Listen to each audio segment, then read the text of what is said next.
Hey there guys, it's Devianamagenta back with another Fairy Tales and Folklore Friday. Today I'm going to be going over The White Cat, or The Castle of the Cats. It's a French fairy tale. And next week I'm going to be going over Cherry the Frog Bride. It's an interesting case where, this is one of the things I'm really nerdy about. Fairy tales, as they spread from place to place, tend to branch where it'll have almost the exact same story, but a few things will be changed, or it'll be the exact same story, but all the nouns are different, where in this one it's a frog and in this one it's a cat, and it's just a really cool way to see the way that verbal tradition spreads around the world and how stories tend to evolve and take on a family tree almost. So next week I'm going to be performing almost exactly the same fairy tale, but it's a different fairy tale from different parts of the world so that you can compare and contrast the differences, because I think that's really cool. So here I go. Once upon a time, in the countryside of France, there lived a man who had 3 sons. And as the man's life was drawing short, he began to get very old and very sick, and knew he had not much time left. All of his sons were eager and broad, and they each deserved a share in the farm. The father believed this. And so he decided that since he could not pick one son to receive the farm, that he would have a competition between the 3 of them to determine which one should get the inheritance. So he said to his 3 sons, "My 3 sons, you must go out into the world, and you must find the finest, most dainty handkerchief in all the world, so fine that when I hold it up to the light I should see through it, and when I drop it upon a blade it should split." And his 2 sons, his older 2, were eager and fast, and they immediately jumped onto their horses and rode away down all the wide, paved, cobbled roads of the world. But the youngest son, he cared not, and he sat back under his favorite tree, eating mint and whittling wood into little shapes, and he sat there carving a little ball, amusing himself, chewing on the mint and enjoying the breeze. And his father came to him and he said, "My son, why do you not go out into the world in search of a fine handkerchief like your brothers? Do you have no stake in your inheritance?" And the son said, "No, father, I don't really care about the inheritance. I'm happy living a simple life, just being a farmer and enjoying my spare time here under this my favorite tree, carving wood and eating mint." And his father said, "All right, my son, I understand you have no stake in your inheritance, but your brothers will think it's not a fair competition if you don't at least participate." So the son said, "All right, father, I'll go participate." And he hops onto his horse, but instead of riding down all the wide paved roads that everybody takes to get to the cities, he rode down the forgotten, the winding roads that twisted through forests that grew grass in their middles. And by, as night began to fall, the boy came to a castle. He came and he knocked on the door, and there was no answer, but upon trying it, he found that it was unlocked. The place was clean and tidy, and all the fires had recently been lit, so surely somebody must be living here. The boy came and he wandered the castle, and eventually he found a great dining hall, and there sat at one place was a place setting for him, with food at it. So he came and he sat down and he ate his fill. And when he came back out of the dining hall, he wandered for a bit until he found an open door that led into a guest room, all made up just fine and ready for a brand new guest. So he came and he laid down and he went to sleep. And as he was sleeping, he began to hear the noises of a wild and raucous party. He jumped up out of bed, surprised to be hearing such a party when the castle had previously been so quiet, and he rushed out and dressed himself and went to see what the party was. When he came to the ballroom, he found that it was filled with all manner of nobles who were dancing with one another, but upon closer examination, he realized that all of these people, dancing and partying and drinking champagne in their finery and their right clothes, were actually cats. And he came out, and when he entered the room, a cat crier called out, "Sir Ivan, guest of the Queen!" And all the cats stopped and applauded him for a minute, and a white cat came out of the crowd, and she was the finest and most beautiful of them all in a lovely gown. And she said, "Ivan, my dear friend, come dance with me." And Ivan was, of course, very confused. He had no idea what was going on, but, it would be rude to refuse his host. So he danced and danced with her, and they partied together, and all of the cats were very courteous and fun. It was a great party, and as the party was drawing to a close, the Queen of the Cats said to him, "My dear friend, have you brought us a present?" And he goes, and then he remembers that he had been carving a ball earlier under the tree. So he takes it out of his pocket and he goes, "Just this." And the Queen goes, "A ball!" And all of the other cats in the room turn and go, "A ball! Throw it! Throw it! Throw it!" So he throws the ball and all the cats are running all over the ballroom chasing it until their fine clothes are in tatters and their wigs are askew. But after this chaos has settled down, the Queen says, "My, what a wonderful gift you have brought us, my friend. Tell me, what have you come to the castle to look for?" And he goes, "Well, my father sent me here on a competition to gain his inheritance. I'm not really that interested in winning." And the Queen of the Cats goes, "Oh, do tell me, I love a competition." And so he goes, "Well, I've been sent to find the most fine and beautiful handkerchief in all of the world." And the Queen of the Cats goes, "I think I can help you with that. Here, take this." And she hands him an acorn, and he's standing there puzzling, holding the acorn like, "What?" And the Queen of the Cats goes, "Put that in your left breast pocket. Do not look at it until you get home. And when you get home, crack it open, and inside you will find what you seek." And the guy goes, "Okay, seems weird," but he tucks it into his left breast pocket like he was advised, and he goes to bed for the night. And the next morning when he wakes up, there's a nice meal set out for him, and the Queen of the Cats sees him off and says, "Goodbye, goodbye, my friend, I hope to see you again soon." And he hops onto his horse and he rides back down all of these long winding roads that twist through the valleys and forgotten places that have grass growing in the middle. And as he rides, the paths get more and more, wide and well-maintained and less grassy and better used until eventually he comes to his home again. And when he gets home, his two brothers are already there showing off these beautiful handkerchiefs, to their father. Like, "Isn't mine better than my brother's? Look how beautiful this is." And when he shows up, they're like, "Finally, it took you long enough, Slowpoke. It was just a handkerchief. You didn't need to take so long." And he goes, Okay, all right, I'm here." And they're like, "So, do you have a handkerchief? Are you even gonna compete, little bro?" And he goes, "Well, I'm not entirely sure." And he reaches into his pocket and he pulls out the acorn and cracks it open. And lo and behold, out of it finds the most beautiful handkerchief in all the world that floats daintily down onto his palm.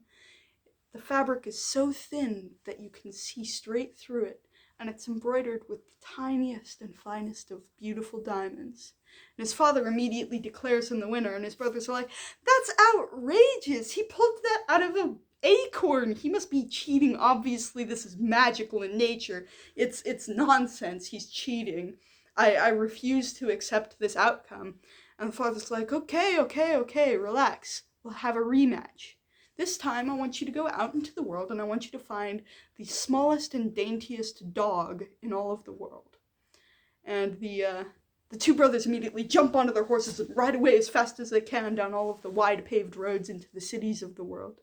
But the younger brother, he doesn't really care. He just goes and sits under that favorite tree of his and enjoying the wind and the calls of the birds, and he's sitting there chewing on some mint, just chewing on it and enjoying the taste. When his father comes along and goes, "My son, do you not want to participate in the competition?" And the son goes, "No, last time I participated, my brothers threw up a big stink. I don't even want to win anyway."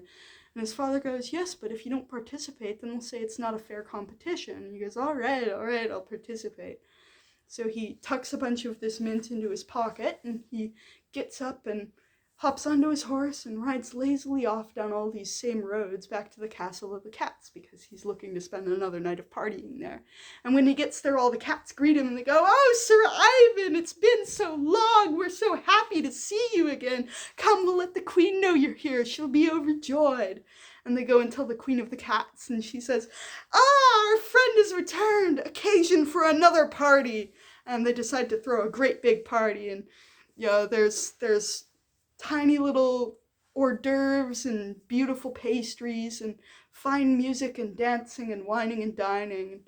The finest party you've ever seen. Ivan dances with the Queen of the Cats once more, and At the end of the party, as things are drawing to a close and the wine has near run out, the Queen of the Cats asks him, "So, my friend, have you brought us another present this time?" And he goes, "Well, I guess I have this." And he reaches into his pocket and pulls out a bunch of mint, and he goes, "It's not much, but it is really tasty and good for chewing." And the Queen of the Cat's eyes widen, and she goes, "Oh, catnip!" And all of the other cats in the entire castle turn and go, "Catnip, catnip! Throw it, throw it!" So he takes and throws it into the air like confetti, and all of the cats are jumping and rolling in it until their clothes are in tatters and their wigs are askew. And after the chaos has ended, the Queen of the Cats says, "Oh, my friend, you never cease to delight us. Here, I have for you this present, what you seek." And she pulls from her pocket a walnut, and she says, "Here, tuck this into your breast pocket, and don't look at it until you get home. But when you get home, crack it open, and inside you will find what you seek." And Ivan goes, "Oh, okay, seems legit. Last time it worked." And he goes and lies down and goes to bed. And in the morning he wakes up and he, eats his breakfast and says goodbye to the Queen of the Cats and hops onto his horse and rides back home. And when he gets home, his two brothers are already there, each with tiny and dainty puppies with fur as white as snow. And he goes, "Well, there's no way I can compete with that." And they go, "Brother, did you not even try to find a little dog?" And he goes, "Not really." But then he remembers the present that the Queen of the Cats had given him, and he reaches into his pocket, takes out the walnut, and cracks it open, and out of it, into his hand, princes the world's tiniest dog, so tiny and dainty that he cannot help but laugh. His brothers are immediately outraged, of course. Who has ever heard of a dog so small it fits inside of a walnut? This must be some trick.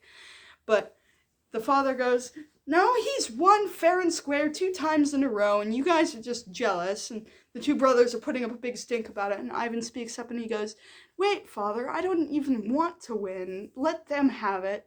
And the two brothers are like, "No, that's not fair. We want a fair competition." So the father goes, all right, I'm gonna get one that this time he can't pull out of a walnut, okay? Are you happy with this? We're gonna send you out into all of the world, and you guys have a month to do this one instead of a day.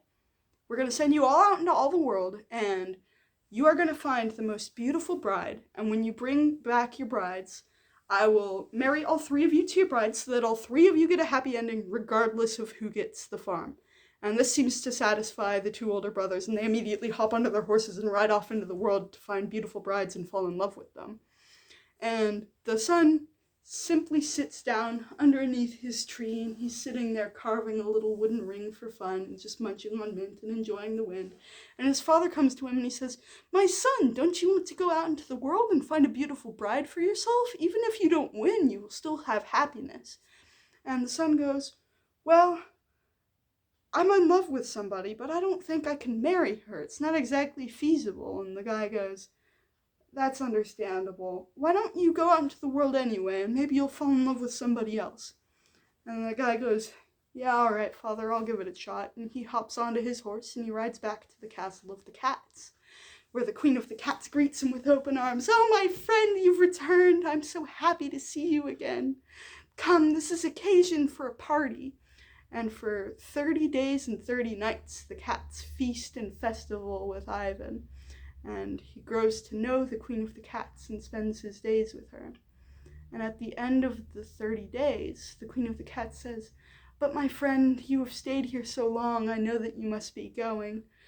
Have you brought a present for us?" And he says, "Well, not for all of you, but one for you." And he pulls out the ring that he had been carving, the wooden ring, and he gives it to the Queen of the Cats. And she says, "It's beautiful. I'll wear it always, my dearest friend." And the Queen of the Cats asks him what's wrong, and he says, "Well, you see, I was supposed to go out into the world and find myself a beautiful bride, but I've failed, obviously. I spent the whole time here partying with you." And the Queen of the Cats goes, "That's all right. I know what you seek, and when you go home, you will hear things on the road behind you, and no matter what you hear, you must not turn around and look over your shoulder. And when you get home, you will find what you seek." So, the next morning, he gets onto his horse, feeling saddened to be leaving the Queen of the Cats, and feeling wary of her warning not to look behind him no matter what he hears. And sure enough, as soon as he gets out onto the road, he's riding along on his horse when he hears a great clattering behind him as of war horses tramping and soldiers stomping their feet, and he becomes frightened and he whips his horse into a gallop, but the clamping only sounds louder behind him. But after a minute, it fades away and he calms down. And then as he's riding on, he begins to hear a great sound behind him as though 1,000 trumpets are being blown, and he wants to look behind him so badly, but he resists the urge and he doesn't turn around. And then later, as he's riding on, he hears a sound as though a carriage is bearing down on him with great fast horses, as though it will run him over. And he's beginning to sweat, and he whips his horse into a fury again, and it sounds as though the carriage is about to run him over. But right as it sounds as though it's about to overtake him, he doesn't hear it anymore. And finally, he arrives at home. When he gets there, his 2 brothers are already there, each with beautiful brides and each very much in love.